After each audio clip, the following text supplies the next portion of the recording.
ariko uyu umuntu anyeneye atari ukuvuga ngo wenda nuko wangeraho ho waba uri hose nubwo waba uri mu mahanga mfite uburyo uramvugisha naribi mfite ikintu kimfasha mu kazi kanjye umuti naribi ndawukohereza iri ni ihembe rimfasha rigufasha iki mu kazi ukora cyangwa se mu miti utanga iri ngiri nk'umuntu utabasha kongeraho mfite ubushakashatsi cyangwa ubukorikori nkoresha umuti ukamugeraho yaba ari hose mwabira bihugu byo hanze abatabasha kongeraho ntaribi yego ntabwo nsidanye uvura iki ni ngatubwira indwara uvura inyatsi bateje amahembe yego urumva umuntu ufite ibintu bikajya bimukubita hasi yego yari ukuntu uba ufite nk'umwana mu rugo ukajya kubona ukabona umuntu ibintu biramurabiranyije bimukubise hasi ibyo ndabivura kundi uzana cyangwa ukaba uri mu rugo ibintu ukajya wumva biratera amabuye ku mabati iwawe ibyo ndabivura urumva abashaka umuti w'urukundo se konzo rw'urukundo nayo ngo ibaho burare ujye uyigira hari abantu baba baragumiwe ariko atari uburyo bwabo atari kuvuga ngo ni iki ari icyangiro ni icyangiro hari igihe baba barakuroze icyangiro urumva hari urukundo bita urwangiro kubona abantu cyangwa waba ugiye gukora ubukwe bugapfa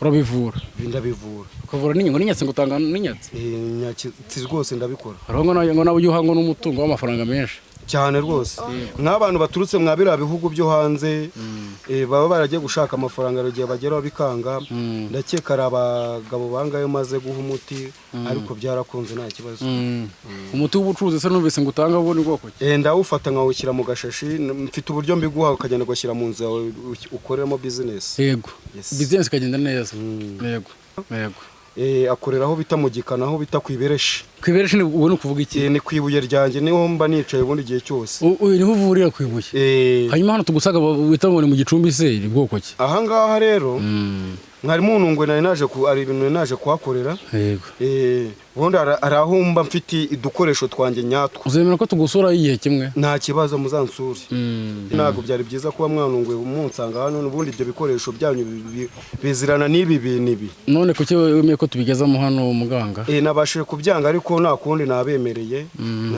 nta kibazo hasi ko tudakunda kugaragaza kuri kamera cyangwa se no gutuma abanyamakuru benshi bagusura ntabwo ari byiza kukimuno ukunda kugwana ngo ntushaka bagusura ngo bafotore cyangwa bagire bate yewe ntabwo aba ari byiza ibintu byanjye ntabwo bikorana n'abantu n'amasura y'abantu bose hanyuma ibi bintu bimazemo igihe kingana iki wa mugabo ibi bintu rero ndakeka uyu mwaka ni uwa karindwi ni uwa karindwi ariko mu myaka 7 maze nkora ibi bintu maze gukora ibitangaza cyane bikomeye byinshi cyane none se izi mbaraga wazihawe nande wabyiyongoje kugira ngo ujye muri ibi bintu izi mbaraga rero hano nazikuye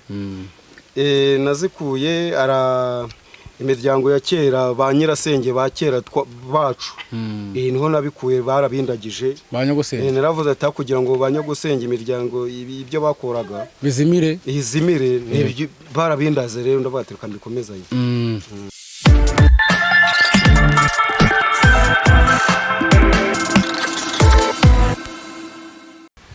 reka dutangiye tubasuhuza abakurikiye Intashya TV iyo ni YouTube channel tangiye dusuhuza umugabo uri imbere yacu kuri kamera watangira wibwira abantu batakuzi abakuzi hari n'abatakuzi hari abari hanze abari mu Rwanda abadukurikira hirya no hino hagiye tandukanye bagiye bakora ibitangazo byo gukora hirya no hino ariko ntibabasha kumenya buri muntu ki kuko nujye kunara kugaragaza banza usubira abantu amazina yawe n'ibyo ukora nk'uko bisanzwe amazina yanjye banyita Rutebuka mvuka mu karere ka Bugesera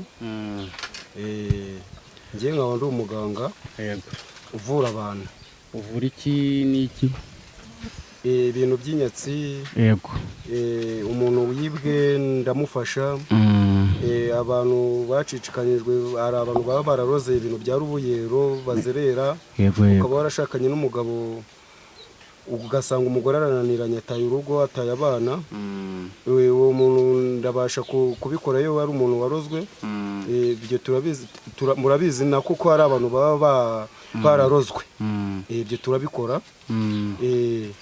hanyuma mukorera nta mu karere ka Bugesera? Dukorera mu karere ka Bugesera, ariko uyu umuntu anyeneye atari ukuvuga ngo wenda nuko wangeraho aho waba uri hose nubwo waba uri mu mahanga, mfite uburyo uramvugisha naribi, mfite ikintu kimfasha mu kazi kanjye, umuti naribi ndawukohereza. Iri ni ihembe rimfasha. Rigufasha iki mu kazi ukora cyangwa se mu miti utanga? Iri ngiri nk'umuntu utabasha kongeraho, mfite ubushakashatsi cyangwa ubukorikori nkoresha, umuti ukamugeraho yaba ari hose, mwabira bihugu byo hanze, abatabasha kongeraho ntaribi. Yego. None se ubu ni gute umuti wava hano mu Rwanda ukagera muri Canada cyangwa se no Bufaransa na Amerika uciye muri iryo hembe? Urabona aka kantu mfite aka? Yego. Ari uburyo nkahuzana n'iyi gahunda ubona aha. Ubihuza gute se? Bifite insinga? Ubihuza mu buryo? Iryo ni ibanga ry'umuntu, ntago ari uko baneka. Ariko birakunda. Birakunda. Ntago so babitubwira mu ncamake. Okay, kuntu bintu bimeze, iyo umuntu uri hanze, nk'ubu mwansuye munsura mununguye, biragaragara ko mwanunguye, abo ntago byari byiza kuba mwanunguye umunsanga hano, n'ubundi ibyo bikoresho byanyu bizirana n'ibi bintu. None kuki wemeye ko tubigezamo hano muganga? Nabashije kubyanga, ariko nta kundi nabemereye nta kibazo. Ase ko tudakunda kugaragaza kuri kamera cyangwa se no gutuma abanyamakuru baje bagusura? Ntago ari byiza. Kuki mbona ukunda kugwana ngo ntushaka bagusura ngo bafotore cyangwa bagire bate? Yewe ntago ari byiza, ibintu byanjye ntago bikorana n'abantu n'amasura y'abantu bose. Hanyuma ibi bintu bimaze igihe kingana iki wa mugabo? Ibi bintu rero ndakeka uyu mwaka ni uwa 7. Ni uwa 7, ariko mu myaka 7 maze nkora ibi bintu, maze gukora ibitangaza cyane bikomeye byinshi cyane.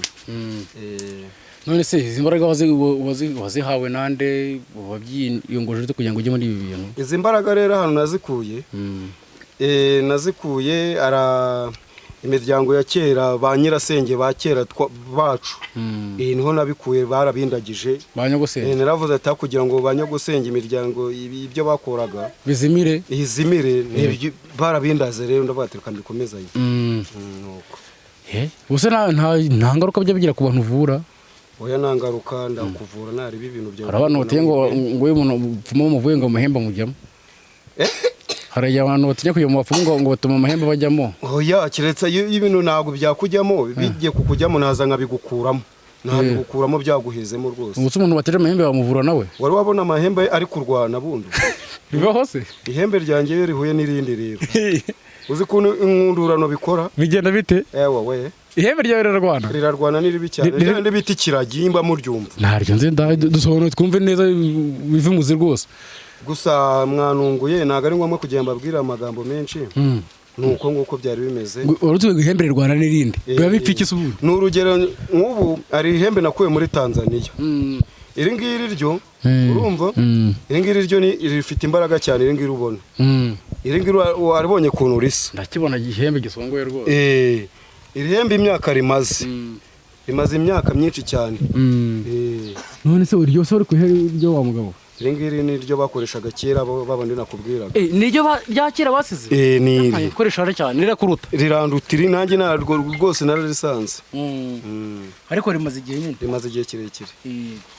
Ubuse ntabwo umuntu nanjye mfashe ihembe ry'inka cyangwa se ry'ikindi nyamaswa ntabwo narikoresha nkivurira?